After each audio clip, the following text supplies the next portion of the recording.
kuti dzozvifuza here ndikarega zvakadaro vanhu voparadzwa inji ndopochi zvino kwete.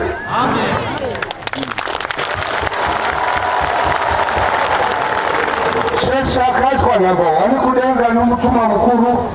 Iche chinotunga ndiani wakanzi akanzi namba 1 ndiani? Asi zvozvo kuda kuti kuvaka kwangu chechi panyika kuri namba 1 kudenga. Nokuti handiite zvangu, ndinotungamirwa naJesu. Jesu aite zvake, anoita zvaanotungamirwa naMwari Baba. Saka tazadza nyika chaizvo.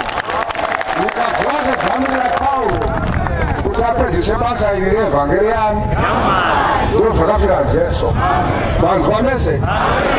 Zvinomufarei vatungamiri?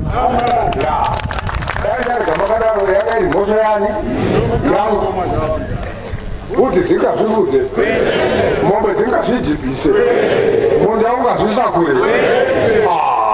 Naivedu